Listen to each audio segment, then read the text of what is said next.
Welcome back. So as you can see, the entertainment industry is trying to recover from the pandemic, and artists are thrilled to be hosting big events again. December is usually a time when most DJs get the bulk of their work, and our next guest is back with his annual bash. DJ Nation is with us here in studio to tell us a bit more about what lies ahead. Sir, good morning. Welcome to the AM Report. I was expecting a 444 somewhere, somehow, as we really ease into the festive season. It's so lovely to have you here. Thanks for coming. No, thanks for having me, man. Sure. And what a past 2 years it's been, as we're affected by the COVID-19 pandemic. And we'll speak about that in just a moment. But first, tell us a bit more about your annual bash and what exactly you're hoping to do every year. Because my understanding is that you started as far back as 2007 with about 200 people, and now you have visitors in the thousands. Yeah, the event started back then, 2007. Very small event in the village, and with 200 people, as we have already alluded. So as it is now, from 2007 up until 2019, the event grew. I had, obviously the last event I had about 18,000 people attending the show, 18 to 20,000.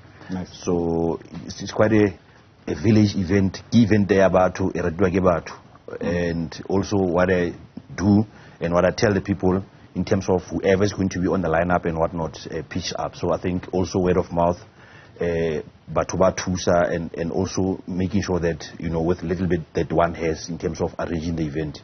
Oh, that's so important, because a lot of the time you find the best are usually in the cities, very urbanized areas where Batu who stay in the villages feel excluded in one way or the other. So this is, I guess, an effort to try to bring Monati to those people. Yeah, for sure. I mean, some of the people in the village only see this big name artist and DJ on TV or social media. So I think for some of them it's quite a good thing to see them live. Apart from people that obviously are staying in the city that would go back home during festive and whatnot. Yeah. So tell us about some of these big names. Who are some of the people you've had on your lineup that have been big crowd pullers, so to speak? Yeah, look, most of the big names, crowd pullers from South Africa, can start with Casper, he's from Northwest. Nice. The late WHP. Also, well, this year I've got Makadzi, Master KG. The name is, the list is quite large. Obviously, internationally, previously I had some of the guys from as far as Japan, from US, from London and whatnot. One of the big guys that I think that I booked was Louis Vega in 2016, and it was quite a challenge because of having to speak to their managers, getting them here and whatnot. And obviously, I also had Black Coffee for almost about from 2010 to 2016, every year he was performing at my show. Nice. Yeah. Sure.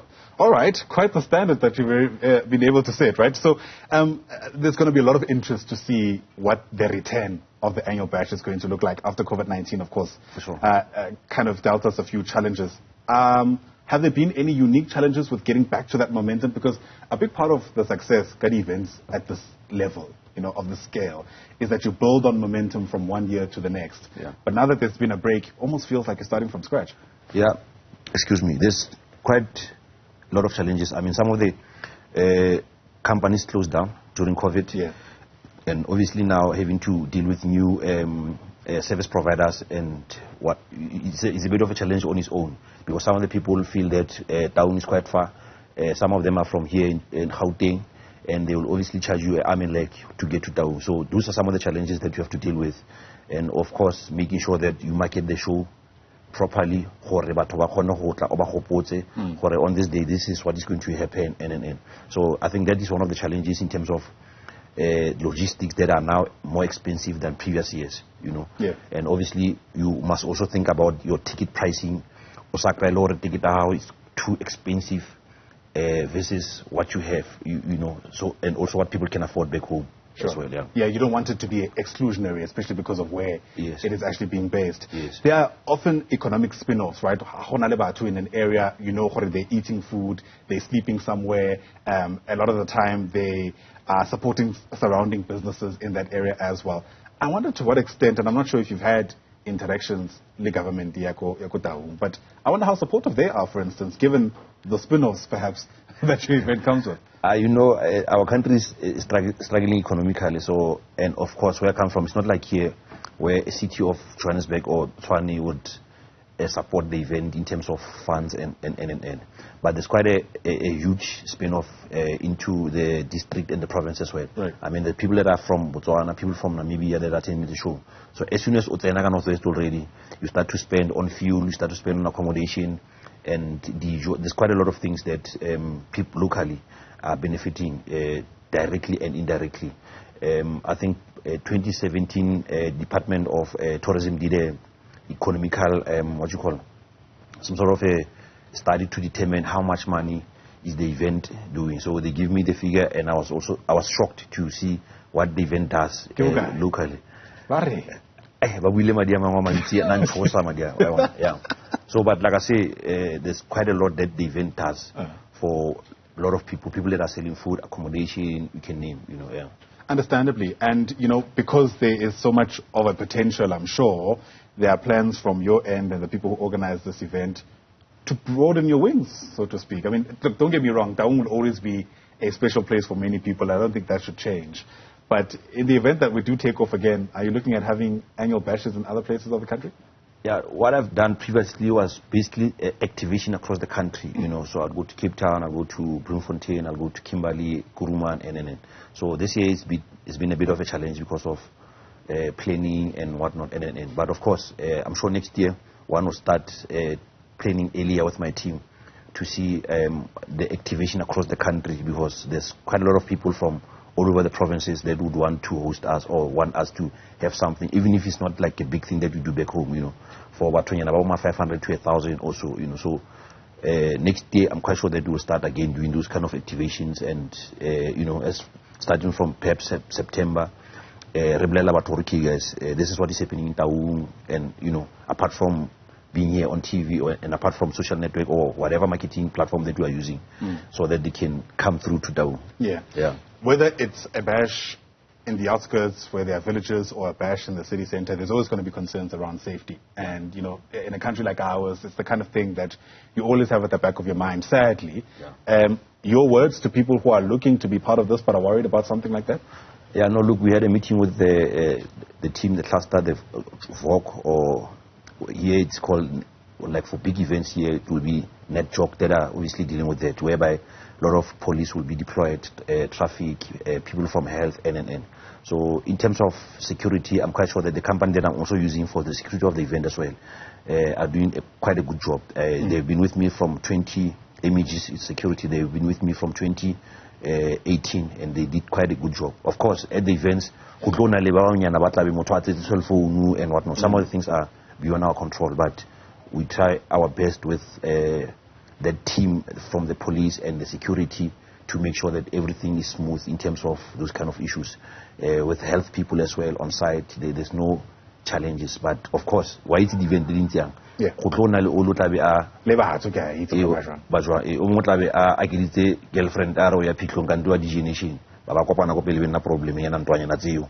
yeah, but security wise, I think people can be rest assured that they will have a safe event. Yeah.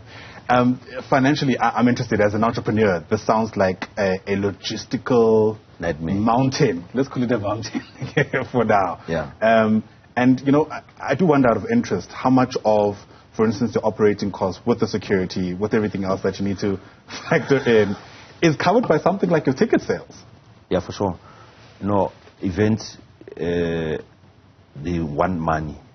Yeah. Yeah, so that's why it's ideal to have like a sponsor, even if it's government or corporate, so that they can assist you to push some of the things. But throughout the years I've been saving, I've not been that guy that will, whatever little bit of money that I had, blew it up because of Kitori. If I don't get any sponsorship, I have to make sure that the event, Sure. Yeah. So it's quite a lot of money that, honestly, when you do an event of this magnitude, because there's a lot of things that take place there. You have to pay the artists up front. You have to book them return flights wherever they're coming from, ground transport. You have to pay a service provider. I mean, you cannot have a person on the toilet or some like on the day, and then because of it not pay, unless you've got a specific arrangement there. So in terms of figures, it's quite a lot of money that you have to spend to make sure that the the event goes ahead. You're so shy to talk about figures. I wonder. But okay, that's fine. I won't push you there in case go get but I mean, over and above that, any entrepreneur who's been able to push something like you have for as long as they have must have something driving them. There must be a reason, a story, why you've wanted a bash like this, specifically Kotao, notwithstanding the challenges. I think it's the love of music, and also maybe you want to put your village. You must understand Taung is one of the poorest villages. Like it was said that Taung is one of the poorest of the poor in the country. You get what I'm trying to say? And then obviously trying to take your village where they are mapping, so that try to market your village and try to see how people must know people that would want to come and invest for Taung. I mean, Taung is quite big in terms of agriculture, amongst other things. You know what I'm trying to say? So that's one part. Obviously, also music, and also trying to make sure that local people, up and coming artists, DJs, to live them even that also is a challenge, because of this year you'll put someone and then they make noise for him. Then halfway the following year they're doing nothing, so those dynamics. But the love of music, I think, the main thing, and also trying to assist the district and our village in terms of economy. Push. I mean, a person that sells food outside the venue can make as much as 30K. There was a lady that one year, I think 2016, made over 30K. Wow. And she was able to pay for the new university in Kimberley. I just forgot the name of that university in Kimberley. So there's a lot of things, So it's a challenge for me for not having. I have to have an event because of the slot that is involved. There are many people looking to it. Many people who depend on it. Regardless of the challenges that I might have on the side. Yeah. Absolutely. Okay. It sounds like you have a headache around this time, even though you love it. Do you expect you on the lineup? Yeah, well, lineup is quite. I think we've got about 15, 16 people there. Casper, Makazi, Master KG. Most of the guys that you will think of. Kirawe, as the DJ of the nation. Sorry, you're not on the lineup. No, I am. I'm the last guy to play in the morning from 7 to 8 o'clock in the morning. I'm the guy that closes the show, because obviously throughout I have to be with my team running the show and making sure. I must maybe mention one thing. Apart from people batlako eventing, batlako jamonati, the previous years I know of 5 couples that met at the show, and today. You're not serious. I'm serious, my brother. It's a true story. It's not, please believe it or not. It's a true story. So those looking for love, you never know. Yeah, no. By law, okay,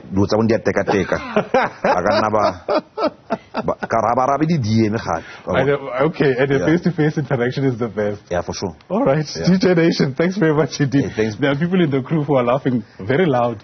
I think you've touched a nerve. Thanks very much indeed for coming in. And look, it's a good story to tell, and really all the very best, especially because of, as we mentioned, the many and the benefits for people who might have gone through a very tough time during the past 2 years. So. Thanks very much for having me, and thanks to Newzroom and the crew, everyone here that are working behind the scenes. It's like when you go to a restaurant where not one of fellows you don't see the chef. So it's nice because you see the guys that are working behind the scenes. All right. Logistics, I forget. Thanks very much indeed for coming through. DJ Nation, of course, holding his annual bash once again after a 2-year hiatus in Taung.